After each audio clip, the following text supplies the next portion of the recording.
Bismillahirrahmanirrahim. Assalamu alaykum. Hürmetli qarindoshlar. Bugun plan tuzish va planliq yashashning ahamiyati haqida to'xtalamiz. Olimlarning qarashicha planliq yashagan hayot haqiqatan barakatli hayot. Mo'l huzurli hayot bo'ldi ekan.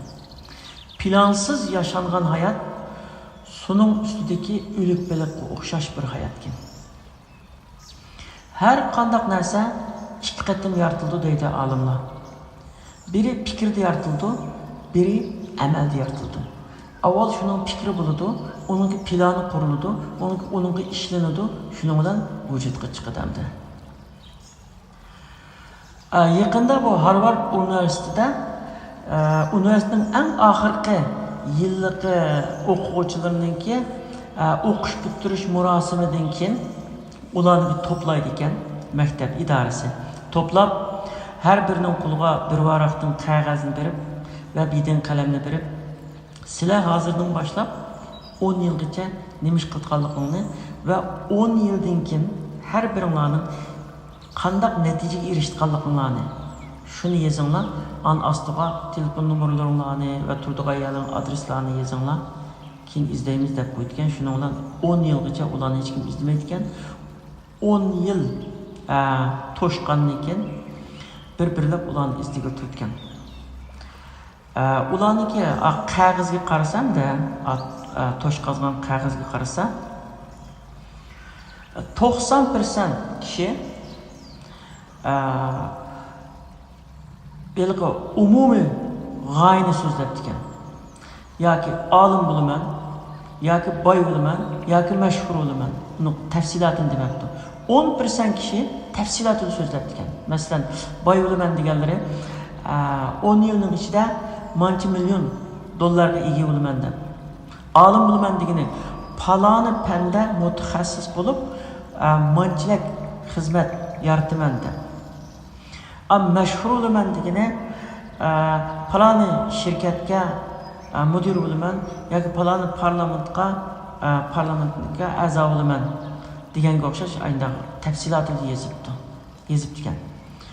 Shundan keyin uningki hammasining ma'lumotini yig'ib, hammasiga ko'rishib 10 yilning ichida hammasining topgan pulning sonini aşağıda dügüzüp sonini hisoblabdi.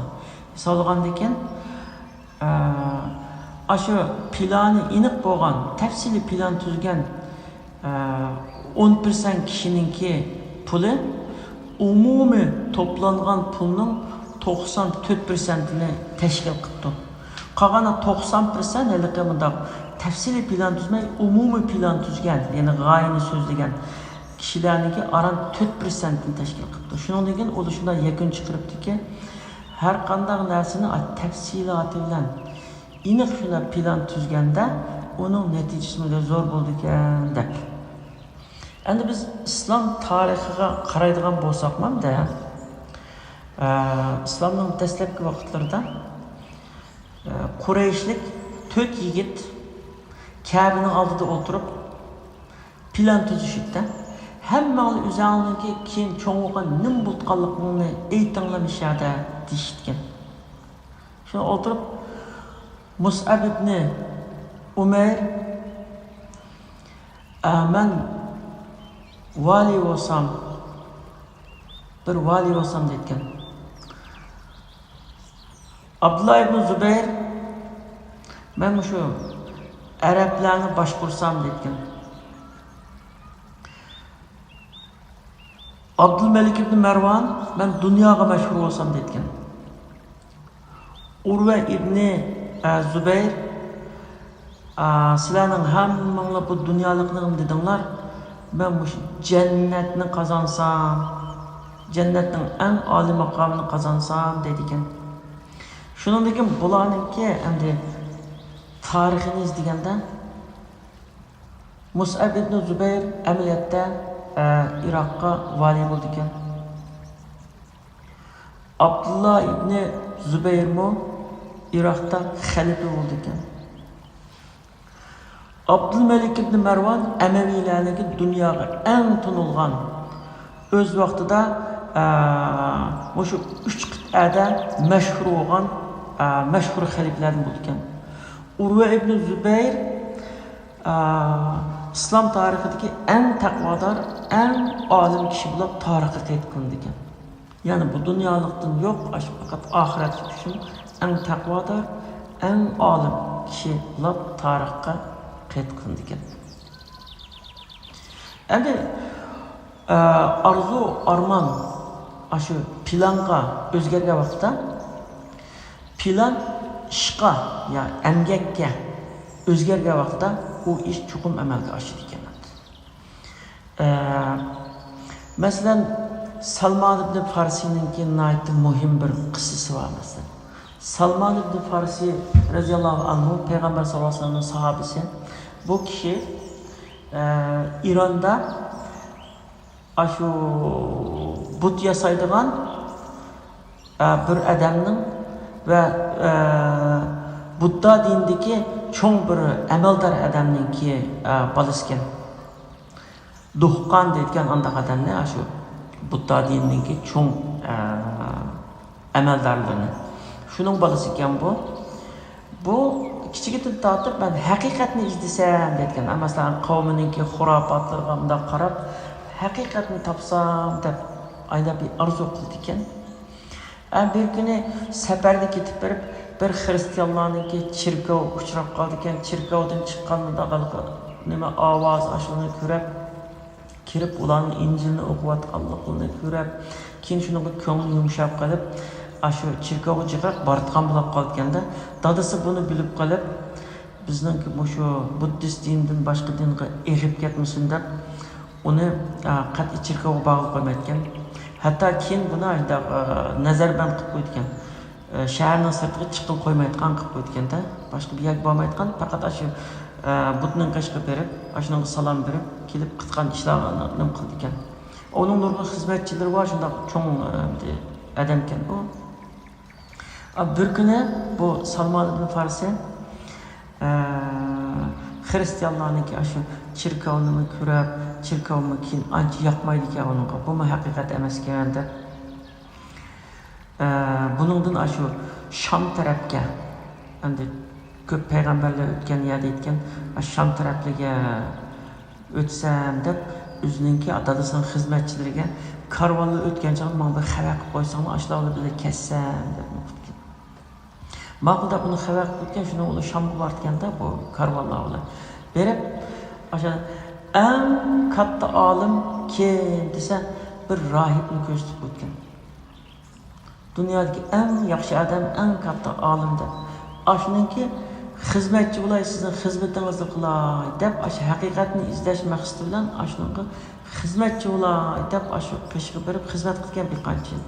Xizmat qilib qarasa, uningki saxtiliqini bilib bu kishilardan ayda pul, oltinni, uni buni yig'ib, shu bir yerga ko'madi ekan bu. Kimga bermayotgan yiqqanas chirkovning nomida yig'idi ekan, shu ashar ko'madi ekan. Nurg'un nashayan ishlarni qiladi ekan. Hamda xizmatchi bo'lganini ko'rdi ekanda uni. Ayda ishlarni qilgan, shuni ko'ngilda bu odam durust emas ekan, bu dinmi durust emas o'xshaydi deyotgan. Shu orliqda u shu katta odam degan odami o'ladi ekan.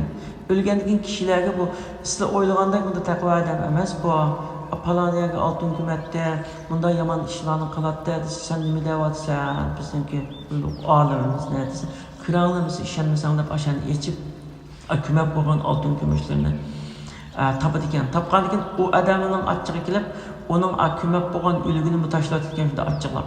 Undan keyin Salman Farsi endi Allah'a bak ibadet qilgan yaxshi adam kim deb kishilarni so'rasa, falon rohibga besh ko'rsatib qo'ygan. Uning qashqa borgan, uning qashda uni xizmatini qildi ekan. Qarasa u shunday saxtikor, shunday chiqdi ekan. Uningdan buningdan yaxshi kim bor deb falon deb ko'rsatib qo'ygan. Ayda qilib bir qancha yil shu uning xizmatini qilib, buning xizmatini qilib, hech qasning ko'ngli bir aram topmay ayda turdi ekan hamda. Shu chog'da eng oxirgisi xizmatni qilgan rohib o'lgil qo'yib ketgan. O'lashning oldida u bunday bir vasiyat qilgan bo'lgan. Mendan keyin ham desan tugidi endi yaxshi odamlar tugidi ham o'sha eng mashhur eng obdon degan odamlar yo'q endi bizning xristianlikda. Endi o'sha ikki qaratog'ning orasidagi va xo'miliq bir shahardan oxir zamon payg'ambar chiqdi. Shu payg'ambar chiqib qolsa, shuning qishqa borsang sen haqiqatni topsan deyotganda uningga. Ha ma'qul deb shuning bilan u ya'ni nalikni qo'ydi, yo Madina paloni demaydi endi. Shu orliqda izlab yurib, shuniki shu Madina ekanligini bilib, Madina tarafga boradigan karvonlarga qo'shilman deb shu qo'shilib mangsa, ular buni qulluqqa evatgan. Qulluqqa elib Makkada setayotgan uni. Makkada setayotgandan u Makkadagi u xo'jayin uni Madinalik bizga setayotgan. Madinalik bizga setayotgandan shu Madinaga berib, shu xo'jayinning qishda bu ishlayotgan. İşlab Madina ahlidan so'raydan bunda payg'ambar kemakchikan, bunda kam yaqinda payg'ambar kemak etgan. Lekin Yahudilar biladi endi keldiganlikni, Tavratning bishoratlaridan. O payg'ambar kamida tahid etgan. Yani kutdi ekan bu. Kutib bir kunlarda kishilarningki ayndaq payg'ambarning tashqi bag'doq, Madinaga bag'doq deb ayndaq vaznasiyat anglab keldik, diyorlarni anglab xo'jayinning qishda u nadiga o payg'ambar deb so'rsa, o xo'jayin sen o'zingni ishni qildi, tayoq tasakdan meni urib, sen deb ish qilsan bir qo'l unda ishlarga aralashma deb ayndaq nima qildi ekan.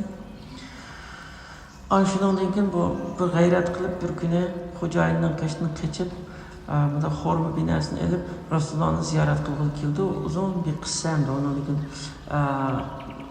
shu burunqi rohiblardan anglagan bishoratlarni Rasulullohda ko'rish uchun ba'zi sinoqlarni ilib bordi. Muhim bo'lgan hamda Salman Farsi ayda cho'ng bir diniy rahbarning ham cho'ng bir boyning balasi endi nurg'un xizmatchilar bor.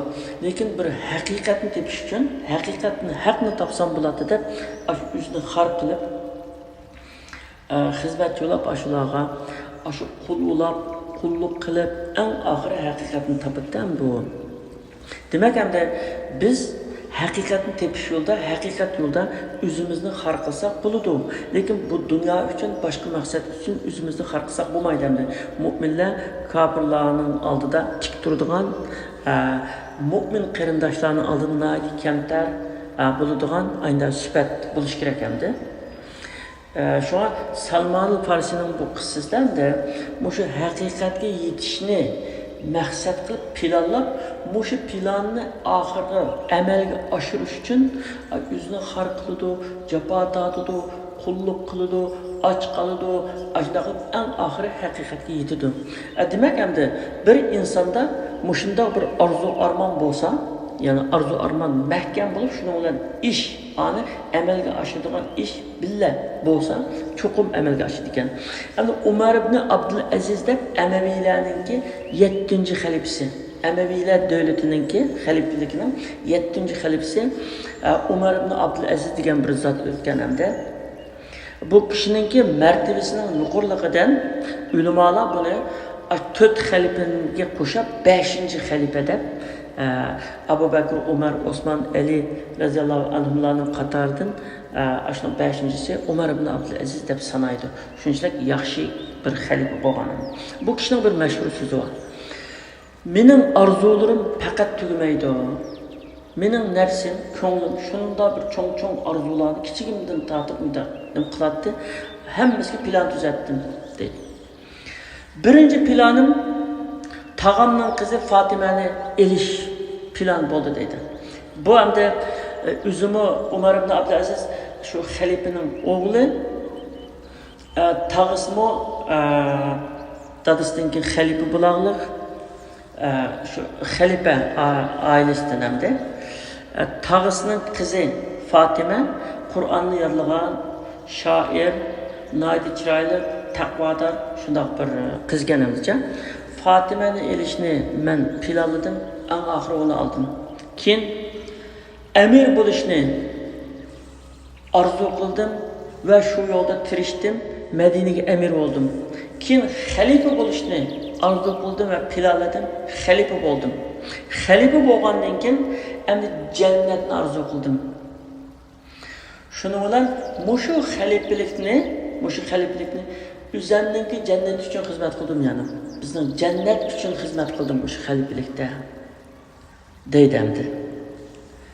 Demek o bu dünyani közlemey fakat Allah'ın razılığını közlep, cennetini közlep şu məqsədlə xalifa bolğanlıq üçün azğını 2 yıllık xalifilik dövrüdə dünyada Peygamber sallallahu aleyhi ve sellem'in zamanından keyin görülmeyen derecede adalet, qanaatçilik, paravallık şuna bir cemiyetini berpa qilgan.